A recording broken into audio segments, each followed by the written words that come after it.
Welcome back. I'm John Cale, and this is Level Up, podcast where we're going to talk about the things that you don't know that you need to know. And today we're coming back to the second episode, a follow-up episode with a special guest regarding a broken home, a broken life, and putting the pieces back together. Our last episode, we talked about what it was like and how divorce happens. We talked about what it's like to go through it and then what it was like to try and pick up some of those pieces and move forward. And today we're going to talk about the post situation. Like, how do you move from this has happened, I'm in it, to what do I do and how do I move forward in life? And so today, my wonderful daughter, Whitney, is back for the second episode. Here she is again, looking 24, but really 37. We talked a little bit last time about Whitney's background. I want to remind you also that you can comment on these episodes. You can also send and reach me directly at levelupwithjohn@gmail.com. So it's LVL with John, JOHN, @gmail.com. We also are out across all social media, and you can find us there as well if you come off the links to the podcast that are out there for Apple and Spotify.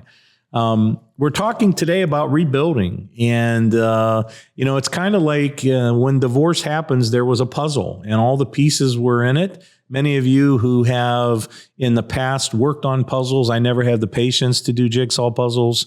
The 200 to 300 to 500 to 2,000 to 5,000 pieces as big as this whole table, right? I just cannot do it. It's just too much intense focus for me.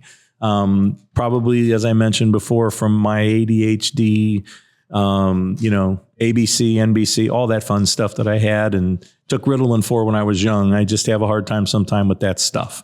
So when that puzzle that you had put together in a beautiful picture of your life, and when that divorce happened and blew that puzzle apart, when you do puzzles, how when those pieces are everywhere, it's really difficult to put. It takes time to put them back together. And so after it happens, there are all these pieces, and you really need to start kind of creating a new puzzle and a new way that you're going to function after this event takes place. So Whitney, great for having you back here again today. Thank you. I appreciate you taking the time to come back. And just a short recap about Whitney. She and her mom and I divorced 30 years ago. So Whitney was 6 years old when it happened.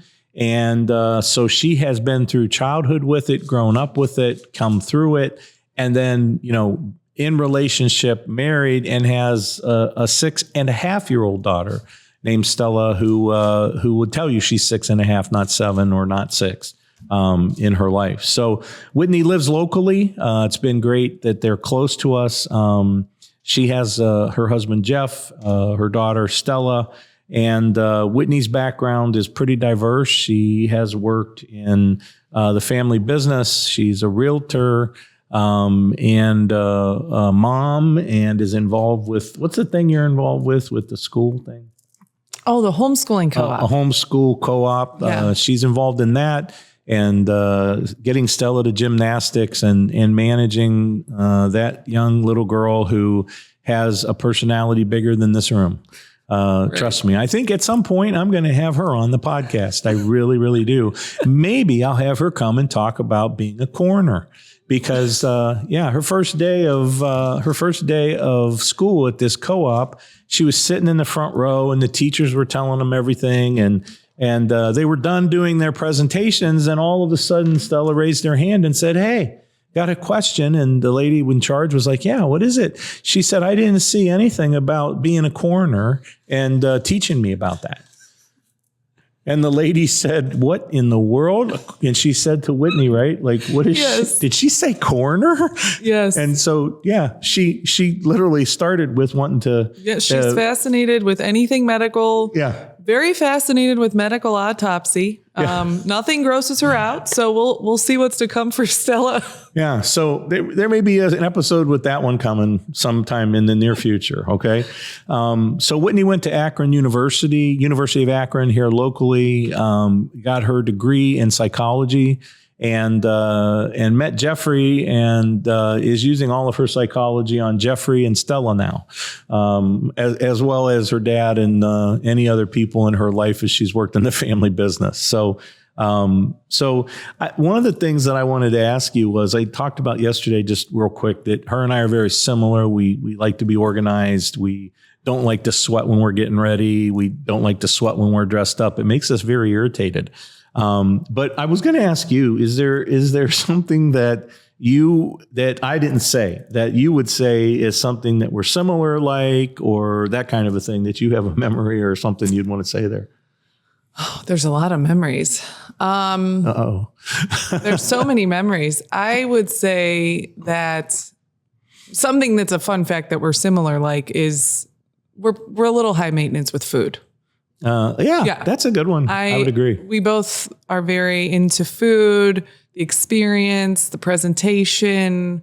Apparently I like experiencing chicken more, but she's all about chicken, I don't man. know if that's actually valid. There's a lot of research I could do in my fridge to prove otherwise, but we'll see.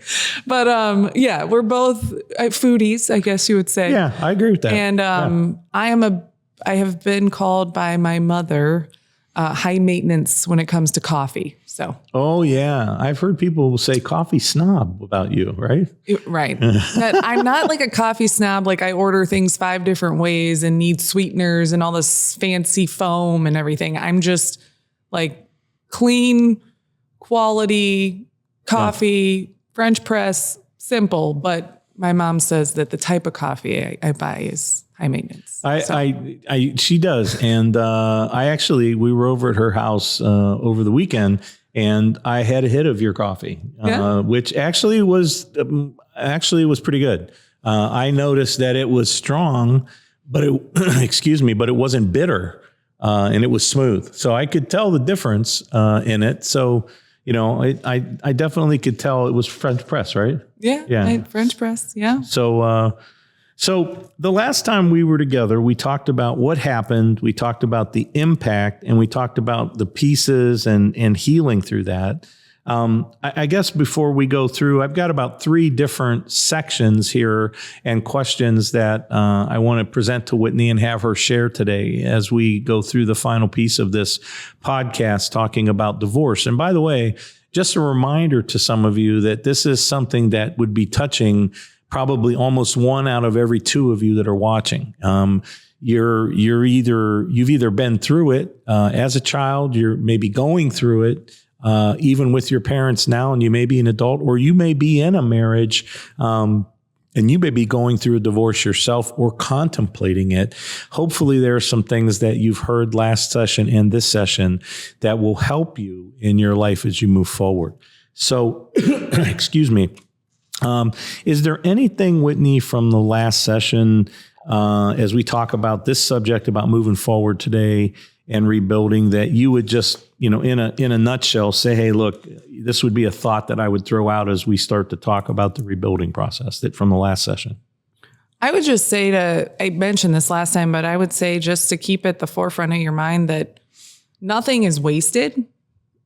No experience is wasted. Nothing is wasted unless you don't use it. And like I said, don't let what happened to you define you or your trajectory, where you're going. I also think that I would just say this briefly. I know we didn't get to talk about it a lot because we focused more on the romantic piece of the relationship, but counseling and talking through steps of how do I make, my decisions look different is crucial to be able to communicate that in your marriage, if you choose to be married as you get older and have your own family, or to even communicate that with other people, because there's going to be fallout, from that experience of having a broken home. So it's not wasted. You can use it to leverage it and learn from it and not repeat it.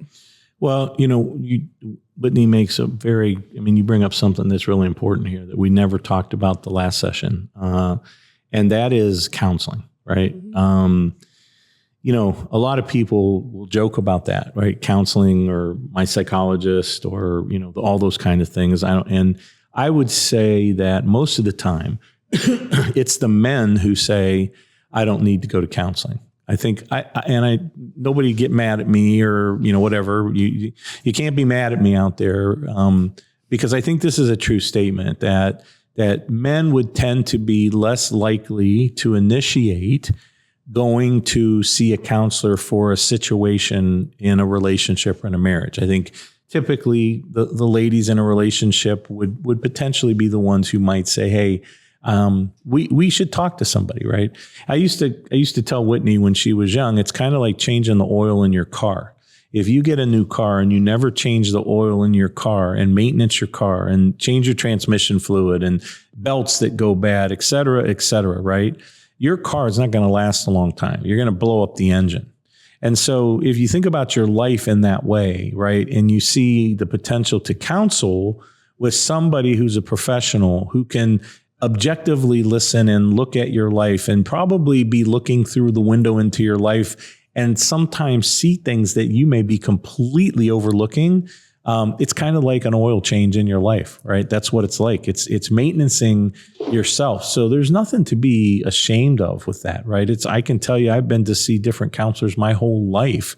And even this past year, we met a lady who is a professional coach and counselor, and she has opened some things up even for me to see at my age, where I have counseled people and seen tons of different counselors.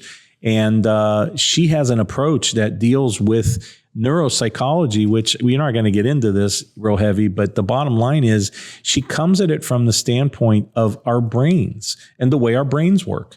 And, the one thing about all of us is we have a brain and they all work pretty much the same. Some are bigger, some are smaller, but it's kind of like a car. It doesn't matter what year the car is, doesn't matter what brand the car is or the make, but a tire is a tire. And a car right now needs a tire in order for it to run and do what it needs to do. Well, we all have brains, right? It's very much similar to that. And when we begin to understand how our brain works, it plays into this discussion about the divorce.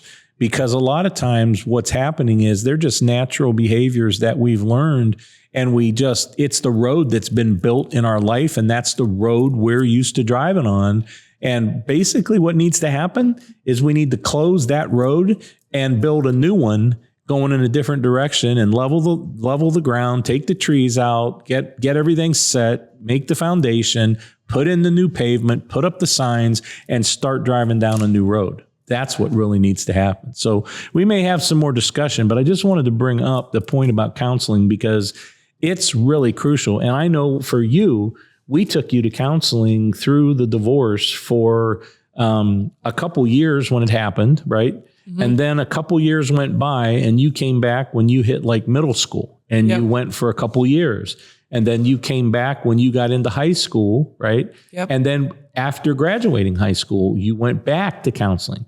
And you'd say, well, geez, why? Well, because those are all different places in life where you had to deal with all of the situations around the fact that your mom and I weren't together and apply them to your life as a senior in high school versus, a 6 or 8 year old, because that's a whole different approach. You're thinking different, you're processing different, right? Mm-hmm. So a lot of stuff there. And one of the things that I thought today, every once in a while I'll have a word, not every week, but I've got another one for today. If you remember last time it was hamster from that particular episode. This time the word is change.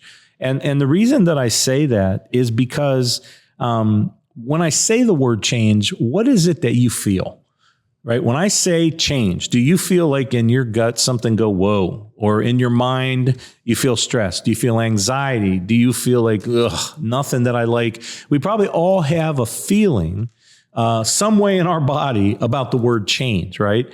And no one likes it. I have never met a person in my life that says, hey, I love change, bring it on. I mean, more the better, right? That just is not the way that the typical human being processes. We like routines, right? I think all of you, if you think with me for a minute, you've got a morning routine, right? Some of you get out of bed And some of you don't even get out of bed. That might be part of your routine is you hit the snooze on your clock 5 times and you're late for work or you're late to get up and do what you're supposed to do.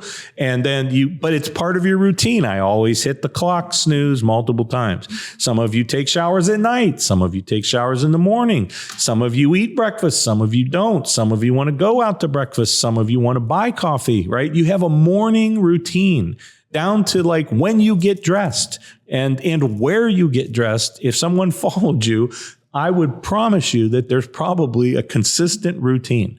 And that's, why? Because you're comfortable with it. Same thing in the evenings, same thing with food. Whitney talked about food just a minute ago, that we both kind of like to, good food and good meals and trying different variety, but you have food you like. And sometimes when something changes and you can't get that food, it's uncomfortable. Right? You don't like it. And your style, you just don't up and change your style and what you're wearing just because, you're comfortable in it, right? You don't want to just change it. And what about your friends? That's another thing, right? So we're very comfortable in our situations where we've settled into life. And guess what? The older you get in your life, the more comfortable you can become in your situation, and it's harder to change. And so if you think about it, if you're not open to change and adventure, sometimes it may limit the things that can take place and happen in your life because we're very uncomfortable. If it's a change we make and we decide, we're good with it. But if someone else, maybe someone we work for, somebody in our family, makes a change on us, all of a sudden, whoa, I don't like that. I don't want to do this thing this way because I'm used to doing it this way and I go on autopilot. Okay.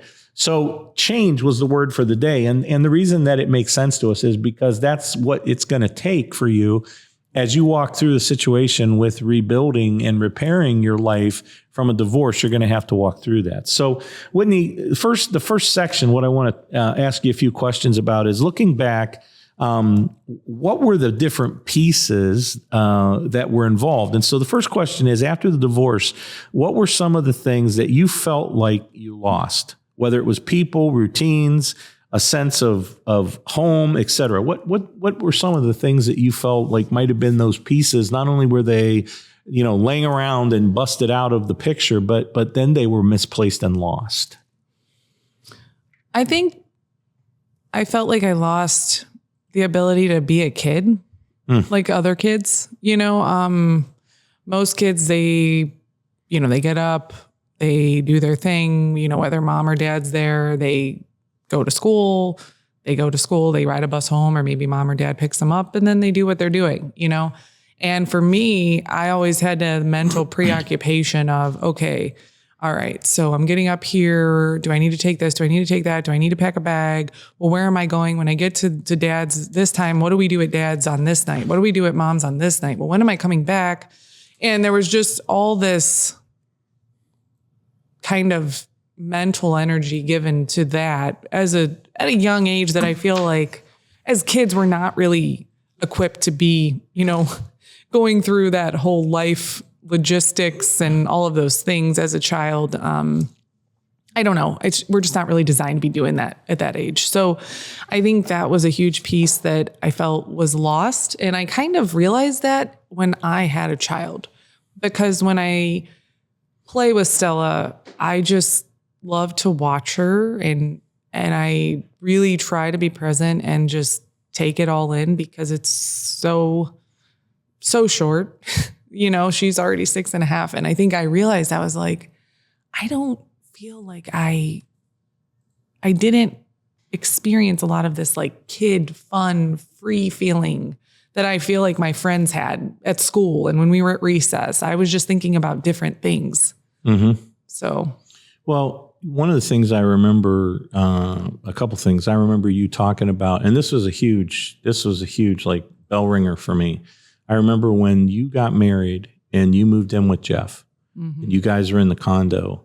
I remember us having a conversation after that and you saying to me for the first time that you could remember, right, in life, you had a place to live. Yes.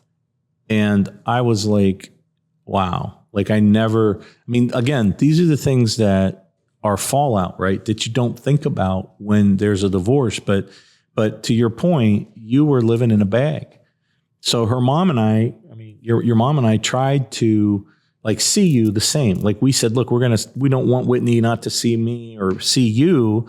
And so we would split the weeks up, and I would get her from school and take her to school, and she would come and stay at my house a couple of days, and she'd stay at her mom's a couple of days, and then we would rotate weekends, and that's all wonderful, but that's not normal for her, right? Even though our situation, our divorce was the best situation of a divorce that there could have been, honestly. Yes. If there was a good gig of a divorce, ours was that, but it still wasn't good because she was in a bag coming to my house, and then she was there, and then so she had clothes at my house, and then she was at her mom's and she had clothes. Well, now guess what? Like she wants to go to church. Well, whose church is she going to? Well, she ended up going to our church and getting involved in our youth group and our kids stuff every Sunday. Her mom agreed to that, which made that stable for her. But what about friends? You know, she's at my house and there are people around me and my house and my church, and then she's with her mom and there's friends at her house. So it's like this dual thing. And I remember when you got married, you said, Dad, you know, for the first time, I've got a place where I'm living and I don't have a bag. And it was like, wow, I never, ever, this again, unless you walk through it, you can't think like this, right? And so when you were just talking about that, it made me really, really think about that because that was very, very sobering. Did you feel like you had to choose sides or carry emotions for other people during that process? How do you feel about that, or what kind of thoughts do you got on that? I would say I don't really feel like I had to choose sides as much as I would say the carry emotions piece. Yes. I think because of the nature of divorced parents and then being an only child, I heard a lot more than maybe if I'd had siblings. You know, if I had been off playing with my 2 or 3 brothers and sisters in the same house or something like that, then maybe it would have been different. Maybe it wouldn't have. But I think I did hear a lot of things and carry a lot of emotions. And it kind of just is also probably plays into my personality is probably part of that too. I'm just kind of innately like to see people content and like enjoying themselves, I guess. Okay. So I feel that I probably did carry a lot of those emotions. I didn't really feel like I had to choose sides, but I think you kind of try to morph into like, okay, I'm in this environment. Okay, this is like how I am and this is how this goes here. Okay, I'm in this environment.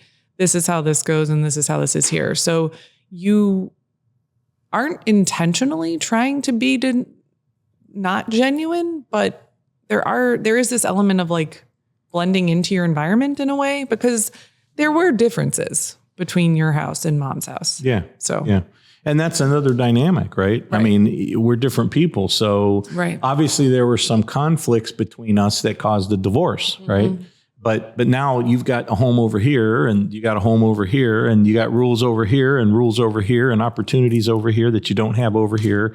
I mean, it again, it's kind of a split identity, right? It kind of, you almost had to have a different identity. And a lot of times when there's a divorce, there used to have this thing that I remember a counselor telling me called the Disneyland effect, if I'm not mistaken, where, you know, one parent decides they're going to invest all this money and do everything and give the kid everything because they feel bad that a divorce happened. And so they give them everything. Like, I'm spend all the money. I'll take you to Disneyland. I'll take you to amusement parks. I'll buy you this. I'll buy you that. And I think that, I think Whitney, you would agree that that's really not an answer, right? No. And I would tell you that's really not an answer because, you know, that's just all physical stuff. That stuff will break. That stuff will get old. It'll quit working. It'll go out of style. It'll rip. It'll fade. And you're still going to have an empty spot, right, from the pain that you're dealing with in your life. So, you know, that is something that I think is really important. Was there a moment that you realized that this was kind of like the new reality, and what was that like? Like the moment that you realized, okay, this is who I am now going to be, and this is the situation I'm going to be in. What were you thinking, or what was that like for you? I think that a lot of it was my friends, just seeing friends at school, seeing peers and understanding like, that's not my reality.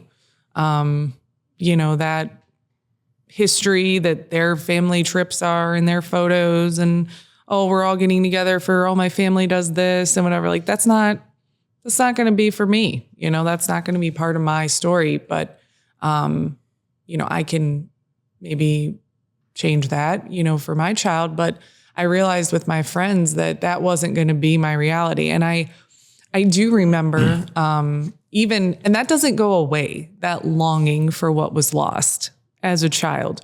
I think we carry that with us now in an abusive situation or in a violent situation, very different situations. I am not even pretending like I understand that. Those are very different situations. I'm just speaking to my situation. But in my given situation, I don't think that longing for what was lost dissipates. Because I remember there was a period where my parents were not in relationships with someone later in life. And I remember thinking, maybe they'll get back together. Maybe it'll be like it was, and that longing doesn't go away because you just, I don't know. As a child, I think you're just designed to want that, family unit. So. Yep. Nobody, I think we talked earlier in the previous episode, you don't ever have a thought about the fact that my mom and dad won't be together. Right. It's not a normal process. Right. But as you get older, now at this phase of my life, I realize like it is what's best. And the people that are involved in their lives are wonderful. And you guys have always been intentional about your relationship with me. And I think parents, to your point, not to kind of steer away from what you're saying, but to your point that you said about not putting your kids in the middle and the whole gifts and all that, parents that give their kids open space to just listen to them. Like, it's a very generic statement that many like mental health professionals say that, kids spell love Time, right? Time is what shows love to kids. That's good. And so like, I remember something that you and mom both did very well and still do very well is spending time with me. There's the pieces that I took away and we can't fix all that and rewind. So it is what it is, but we can decide what to do with it. But what you did well was let me talk about my feelings, not make me feel bad. Like I just needed to ignore all these things that came along with that bag of divorce, So that is, I think, huge in taking a child who walks away from that with all sorts of dysfunctional beliefs and biases about a marriage and a relationship versus a child that says, okay, I understand how that happened and what happened to me. And here's how I can maybe not repeat that. Or here's like where my blind spots are and I need to go into my marriage or my relationships knowing this, So, the other thing about what she said is it varies depending on whether you're a girl or a guy too, right? Yeah, for sure. Because obviously the girls in the relationship is more interactive, communicative, need more of that. Now with your brother, Denton, correct, who's now 15 in high school, time is something that he doesn't necessarily want to spend with me. I mean, different. Yeah, different people. Yeah, he's got all this stuff going on, and his buddies and this new thing he's doing. I don't even know. It's like hoorah or some craziness he says all the time walking around the house. I can't even speak it. There's some streamer who goes hoorah, some craziness. Wow. I have no idea what it is. And when I try and do it, he just laughs at me. Well, we must be too old for that. We don't know who it is. Yeah, I'm not sure. But anyway, with him, it's different is my point. I try to spend time with him. And being older, I want to spend more time with him, right? And so guys are different, man. Guys are more independent, more fierce. And so anyway, so the second piece, like about rebuilding and the process of rebuilding and moving past, what have you done or are you even still doing to make sense of everything that happened? Like, are there a couple things you can say about that? There's a lot of things to do, I think, to rebuild. And this applies to if your parents are divorced or just rebuilding from watching a marriage that was great, but there's always things to take away and do better. So in my situation with, seeing a broken home, I think just realizing that a lot of times keeping the long game in perspective, like I always think of that, the long game.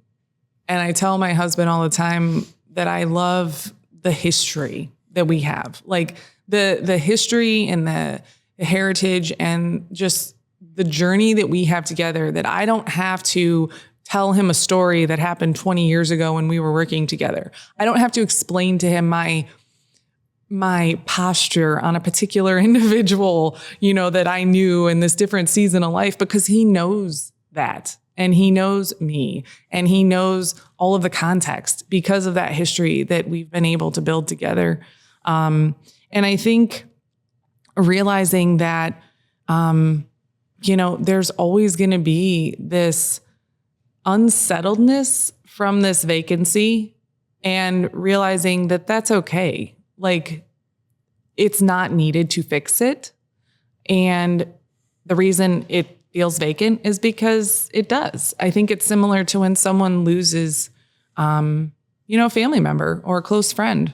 Someone passes away, and, people say, oh, time heals. Well, I don't know that time heals. I don't think it ever feels the way it felt when that person was here. But I think, it strains down and shakes out, and in your perspective, and life allows you to process that differently and understand and remember the good things, and you process it. But I don't think it's fully healed. Yeah. There are still things that stick with you, but you can use those things for good. I still always have to understand that just because we're, doing something, and it's okay for me to say no, it's okay for me to express a concern or a question or something we disagree on. And it's not confrontational. Like it's just a conversation, like no one's leaving. Nobody's upset, So I'm in a place where that's easy now, but it wasn't at the beginning of our relationship or when I was younger. So yeah, I think that's important. And I couldn't say anything about rebuilding without saying that knowing who you are, and for me, knowing who I am is rooted in my relationship with Jesus. I mean, I don't know how I could be at peace and live life purposefully and not wander around exhausted, seeking approval from everybody else if I didn't have my purpose and my identity and knowing who I am rooted in that. Because otherwise it's exhausting, because you're just constantly doing, let me get this validation. Let me do this. Like, you're never going to be good enough for everybody, and you're never going to make everybody happy, and you're going to let your kid down probably, and you're going to get irritated, and you're going to let your spouse down sometime. And it's like the identity basis being with our person, who, for me, the person who created me is where that purpose comes from. Well, I would follow up for just a second on that with what Whitney just said. There are two sides to us, right? I've talked about this in the other podcast, is that there is the physical side, which we've dealt with identity, we've dealt with expectations, we've dealt with the road to adulthood, which will be coming out next week. We're talking about divorce, right? But there's two sides. There's the physical side and all the things we talk about, and then there's the spiritual side. And what you just talked about was the spiritual side, right? And if we neglect to realize that the spiritual part of who we are is dead until we find God and meet Him, that it's a doorway in our life that is a room that is locked up, and there is nothing, people, things, places, anything that can get in that space and at all except Him, because He has the key. but we have to give him permission to open the door. And because he's a gentleman, he won't open the door and barge into our life, just like I won't come into somebody's house and be like, hey, nice house, I'm going up to your bedroom, right? Or I'm going to go check your basement out, or what do you got to eat? Somebody I don't know, right? That wouldn't be right. It would be fun, but it wouldn't be right. But he won't do that. He has the key, and he won't unlock it until we give him permission to. And so that is where that the space gets filled, right? And the other side of who we are, and the spiritual side of who we are can be filled, and our lives can be changed. Mm-hmm. So did you feel like there was a point where you felt pressure to be okay when you really weren't? Did you feel that at all, just briefly? Oh, yeah. Yeah, definitely. I even am that way as an adult. So when most people get rattled and big things happen and stressful situations, I'm like, I got this. We're good. It's all good. But I do have sometimes trouble being, I think because I saw my parents and emotions and some things kind of out of control, it made me feel like I needed to always be in control. And not be like that. I don't know if that makes sense. I don't know. I can't really articulate it, but that's the only way I can tell you it feels, is seeing things in front of me out of control and emotions and stuff like that made me feel like, okay, I need to like be centered and stay calm and be in control, mm-hmm. Which isn't, I'm not saying that's a great thing, but I definitely feel that there were times that I probably wasn't feeling okay, but said I was. So the third piece of this, Whitney, is just kind of looking ahead from this point, like, where you are, I would say more realistically now, right? And for some of you who are watching, this may resonate with you. Like what does it look like to, I guess you would say, have wholeness or resolution? That's the third piece that I wanted to kind of talk about. And I think one of the questions under that I would ask is, what does family mean to you today? Like, after being through all of these things and walking through all these circumstances, has that definition of family changed? What does it mean to you today when you think back of where you've come from and what you've been through? To me, family means a safe place with unconditional love and no expectations. Like, I don't have to prove, and my daughter, I hope, feels this. I don't have to perform to a certain level for me to prove my value to you, for you to love me. You just love me, And I think that family for me means also something that creates a history, and history, in order to have history, things are messy. Time together, experiences together, life together looks a variety of different ways in different seasons. So it's not always going to be, holding hands and having these deep conversations and date nights and, every season looks different, but understanding that the beauty in the process of creating that family history. So, the perfection in the relationship is unrealistic, but being one with the process, realizing that the win is that you're walking through the process. You're not giving up. So for me, it's just family is creating that history. Family is staying the course. Family is not giving up, because it's generational. And for me, I am not repeating the cycle.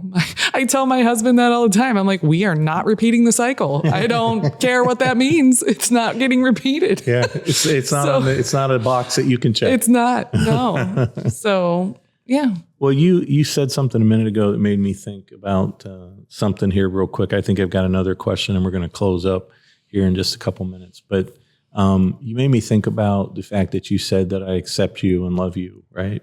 And I think that goes into the concept of unconditional love, right? One of the things years ago, and some of you may have heard this, it's really simple, right? I have a couple dogs. We have a golden doodle who's 4. His name's Jonesy. He's just a hyper emotion wrapped in hair. With a body. That's pretty much what Jonesy is. He leaps off the floor every time we come home. He's like 5-second Bob, right? Like I just walked in the garage. That's all that happened. Shut the door, came back. Oh, he's off the ground. Like I was gone for days. So we have him. And then we have an older dog named Chester, who's 13, and he looks like a little female lion. That's what he looks like. But the reason I say that is because if you take the word dog and you spell it backwards, what do you get? All right. I think most of you on here can spell that, right? It's spelled God. And I don't know that there's a more pure form of unconditional love than a dog. I mean, if you have a dog and you know people who have dogs, they are so loyal to you. They love you. Bad day, good day. You know, whatever. They do stuff on the floor, you discipline them, they just love you, right? They go in the house, they rip up something, they steal your food off the counter because you left it too close to the end and eat your whole freaking pizza. And in less than 3 minutes, gone, right? But they still love you unconditionally. They don't have these attitudes. They don't have, and the reason I say that is because that's really the truest form of love, right? Is unconditional. It's love that you don't put a condition on. It's really funny. Yesterday I was watching one of these court gigs where people were in divorce court, and this guy was suing his girlfriend for $25,000 for all of these bracelets and rings and stuff he had given her, because that he had given them to her based on the fact that we're together and we're going to be together forever. So I'm going to give you all of these gifts. And his argument to the judge was, listen, she's not going to be with me anymore. And I gave those to her because we were friends and we were supposed to be together forever. So I want them back. And that is called conditional love, right? Here's 25 grand worth of stuff. As long as you love me, but if not, I want it back. I don't know. I'm going to give it to someone else. I wouldn't want to be that girl, right? It was like, yeah, here's the ring that Susie had. Here's the bracelet Susie wore for a year. But I think you get the point, right? That it's unconditional love. And I think it's really important in the world we live in to love people as people without holding condition on them. We don't have to agree with people. We don't have to agree with things that they believe or do in their life. But there's still people who we can love regardless of their belief. We can still love them. So Whitney, did I ask you what does family mean to you today? And yes. how? Okay, I asked you that one. Yes. All right. Yep. What if you could offer encouragement to someone still feeling broken or going through a divorce, handling this, maybe thinking about going through one? If you could just kind of wrap this up with something that you might say to them as they move forward, what would you say to them? Well, I guess that'd be 2 buckets. So if someone's thinking about going through a divorce, I'd say, I don't know the dynamics. Again, there's a lot of different reasons, but, outside of something that is physically harmful, abusive, violent, things like that, different bucket. But, if it's different, I would say, just think about it, process it. Think about at one point you really liked that person, That's a good, right? At one point you really liked that person.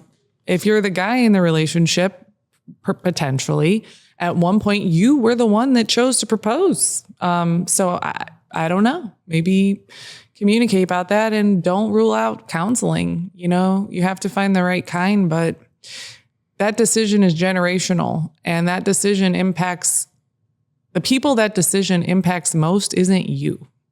Yeah, that's it. So you're making a decision that's going to impact your children more than you, and it's your choice. It's not their choice, So that's, I guess, what I would say to somebody that's thinking about it. To someone that's going through it, I would say, hopefully you have an open space to communicate with your parents. That's really helpful if you can.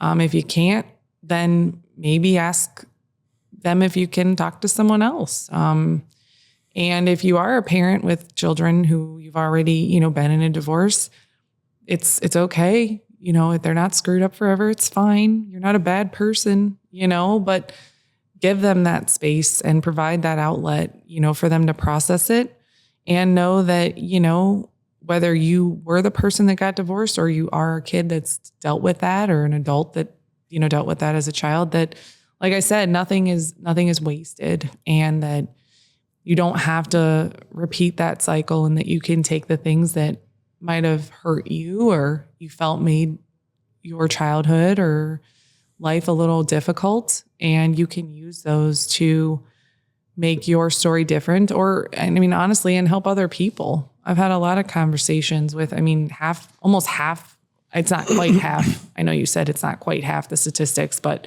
it's close to half of the population having this as their experience in life. There's a lot of people that could probably use discussion about this, so use your experience to help connect with someone else too. Yep.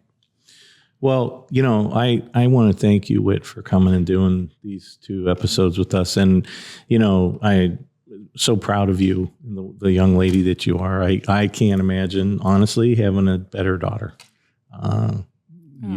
You bring tremendous joy, happiness, and you've been such a blessing in our lives as well as everybody else's life.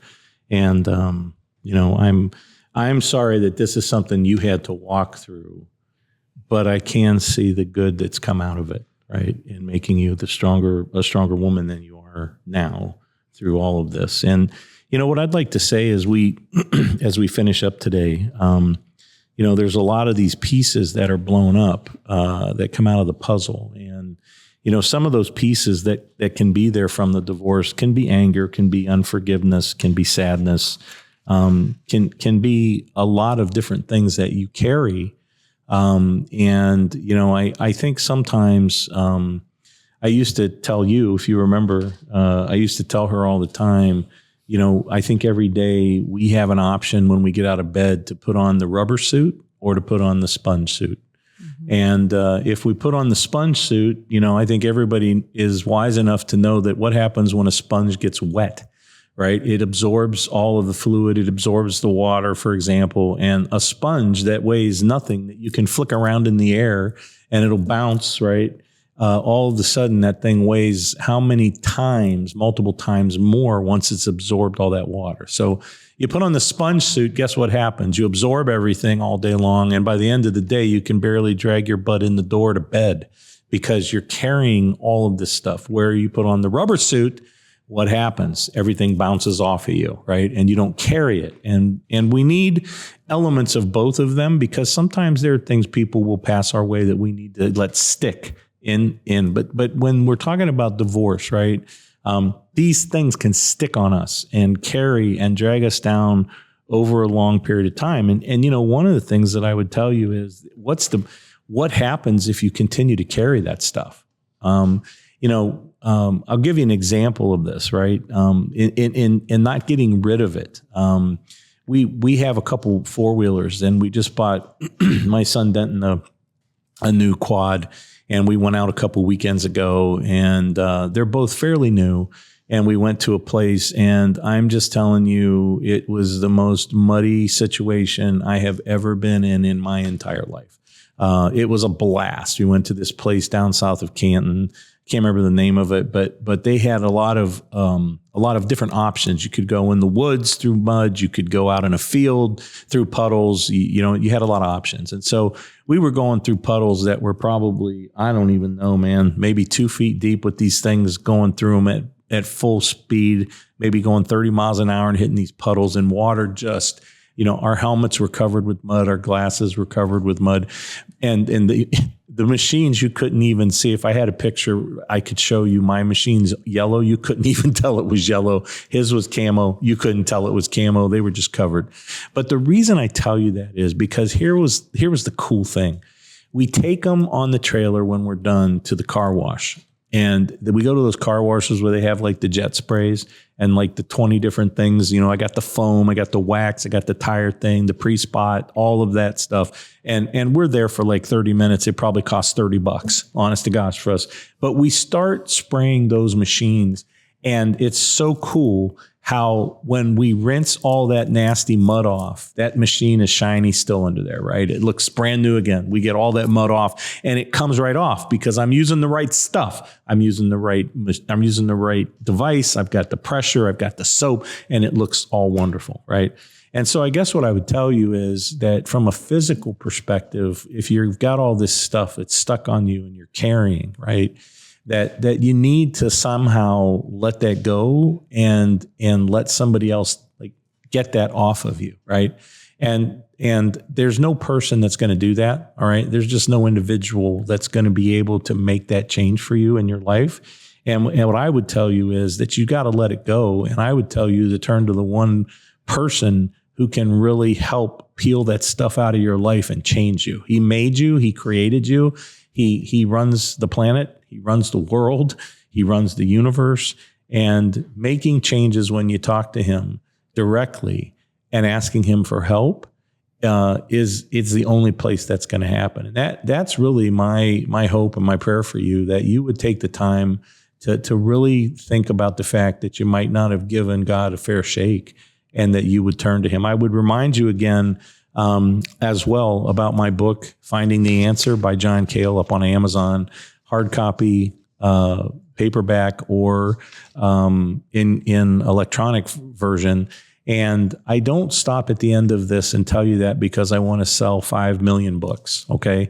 I tell you that because I wrote the book, because I believe that if you really will read it, it only takes 30 minutes, and you'll really think about what it says and consider the offering that's in that book. I think that the things that we talk about each week can be touched, and your life can be made new, and you can have a whole new experience in your life that you've never had. So I would urge you to do that. I'm going to tell you that coming up next on episodes, we've got pressure, diamonds or dust, right? We're going to be talking about whether is God for real, and we're going to eliminate the confusion, right? Right now, if I mention that, you're going to be like, okay, what are you talking about? What God, where, what church, what religion?